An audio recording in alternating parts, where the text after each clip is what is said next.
So it finally came in. I'm spoiled, man.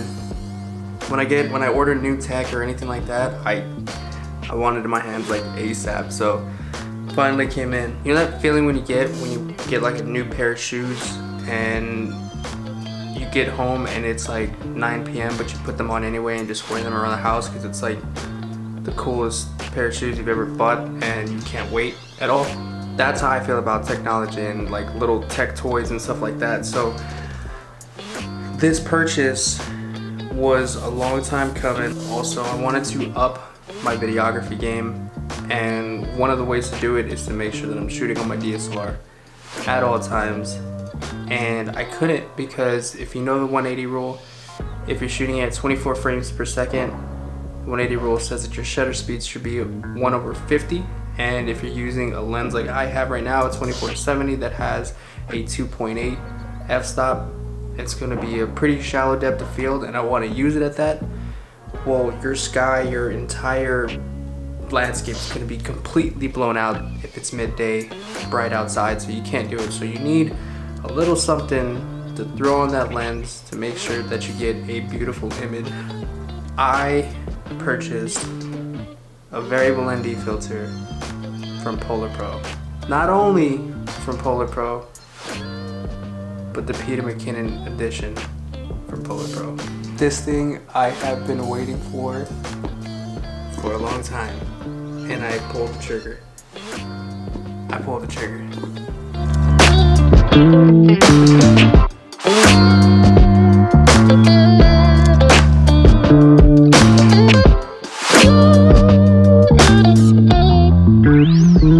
So let's jump into it. I wanted to do a small unboxing, if you will. So first off, comes in this beautiful sleeve, complete with the collaboration of Peter McKinnon and Polar Pro. And then it has a small tab, like a magnet tab, that you just pull for the presentation of marine leg. And this is the one place that I would want to go and visit because of this man. I'm a big fan already of winter, and I would want to see it at its full beauty. Alright, so when you open it up, you do get it's like a carrying case, and then the lens cap. Very cool. Actually, you know what? Let's talk about the lens cap first. So this lens cap, whenever you get a variable ND filter or anything like that that screws onto the cover of your lens, typically it's gonna overbear or it's gonna be a little bit bigger than your actual lens. So it's gonna grab onto the edges of it, meaning you can't put a lens cap on it or a lens hood. They created a lens cap for you that is a hard cap that you just throw on top of it. Now, this serves as double purpose too. I absolutely love this idea. But when you have your ND filter on, you can actually use this to screw and unscrew if you're putting it on or off. So this is really neat. And what's dope about this is if you are doing that, this case will actually fit your ND filter and the lens cap on top of it. So it's not too big where it won't fit in this carrying case, which is dope. So if you need something to carry this in when you're not filming outdoors, use this hardcover case as well and throw it in here. Now, for the actual ND filter,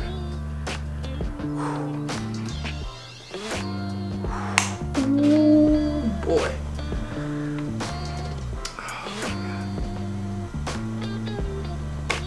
Let's talk about the case real quick. So it looks like a hard shine, like a hard metal, aluminum, plastic, held together by magnets.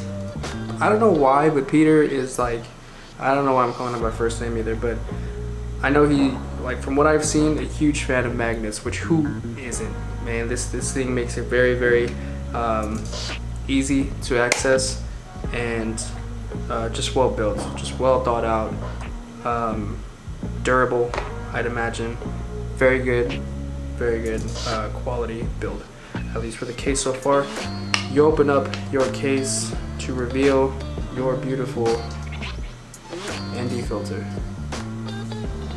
So I was a huge shoe fan, and for me, whenever I got like a new pair of shoes, It was something about it, like something unique, like the box that I loved opening and keeping it crisp, or the new shoe smell.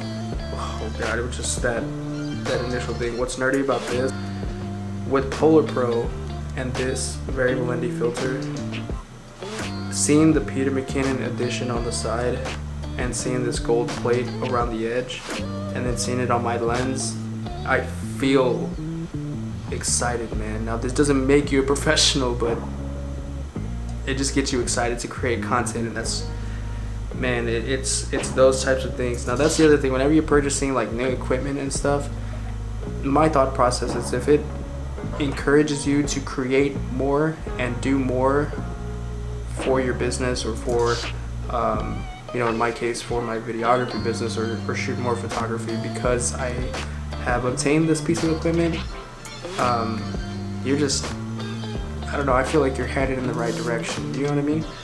This was absolutely justified though, because I want to be vlogging a lot more and creating content outside, so I don't want to limit myself to just very early mornings, which I suck at anyway, or evenings. So yeah, something about seeing this gold plate around the edge with Peter McKinnon edition right on it, that just gets me very, very, very, very excited. Kind of paint the picture of what a variable ND filter does.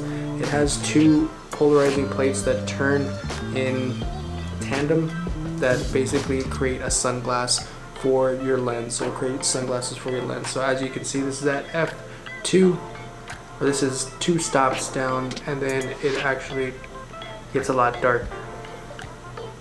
And so as those plates turn, it creates a darker image, so that you can keep your shutter speed low, you can keep your aperture low, and you can also keep your ISO low. So that way you keep detail in your videos while you shoot during the day. And so this is 2 stops down, so as it turns, you'll see that it gets darker. What I actually really like about the Peter McKinnon version of this is that, and I'll say that, but the Polar Pro version of this ND filter, what I like about it is a lot of ND filters, if you go cheap, they'll just keep spinning and they'll cross, and then you get those weird X's in your image. I don't have one of those to show you, but I mean, just YouTube it and you'll see these images of where they cross, and that's them going way too far, and it makes it not usable, obviously, right? Because it's going to distort your image. Now the other thing is that a lot of these cheaper ND filters will create different colors, and so I didn't want that. Like, you can fix some of them in post, some of them bring a bluish green tint, some of them bring an orange tint to it, some of them actually flatten out color and create like a gray color. But also, whenever you go cheap like that, when you go cheap on these types of filters, you also lose detail in your image. So when I see someone who's collaborated with one of these big companies like this, I know that you're going to get a quality image and a professional image, which is what you're going for initially. So I did a 2 to 5 stop because I felt it was sufficient enough. There is a 6 to 9 as well. So if you're going to be shooting long exposure photos during the daytime, I would highly recommend doing a 6 to 9 stop as well, or just purchasing that one by itself. But a 2 to 5 stop was sufficient for me, which cost right around 250 bucks USD. So this is a great investment if you plan on using your DSLR during the day. At that point though, whenever you have a variable ND filter, a cheap one, $40 or something was what I was going to go, a K&F, or I think it was 60 bucks. It's like a K&F concept ND filter. You'll get those crossings, you get the color, you lose the detail, but also adjusting, it just spins and keeps spinning. Some of them have like this weird, like, you know, bars going up, like saying like it's getting stronger or whatever. This one has it very simply put, 2 to 5 stops, where it has literally the number 2 pointing at it, and then it goes all the way to 5, and there's a hard stop where you can actually hear it click. So that's it, actually hitting the hard stop at F, or 5 stops down. Additionally, because it doesn't stop there, of course, why would it stop there? It comes with a little bit of instructions, some stickers obviously, how they collaborated, things like that. You also get a cool carrying case if you wanted a soft cover one. What's dope about this is that it actually comes with a microfiber cloth attached on the inside to cover your ND filter while it's in its rightful place inside this pouch. And then it comes with a microfiber cloth of marine lake. by Peter McKinnon with the signature and the Polar Pro logo. You think about like wedding photography and just photography in general, where you're cranking up your shutter speed. Like you can't do that with video, or else your like video really looks jittery, it looks gross. So being able to have something that's uses like a sunglasses on your lens, it just makes sense for you to have, and so it's very practical for this profession, and so you absolutely need one. Now I'm very, very happy that I didn't go cheap, and I'm very, very happy that I invested my money to purchase something that's professional grade. I actually have some examples that I use. I actually used this earlier because I couldn't wait to use it, and so I had a video shoot with one of my realtors, and I used it downtown San Antonio, and it was actually kind of a cloudy day, but it served like a natural softbox, but it was still very, very bright for a 1/50 shutter speed. And so I kept my aperture at 2.8, used the Polar Pro, and it performed phenomenally. So this is actually a couple clips from that session.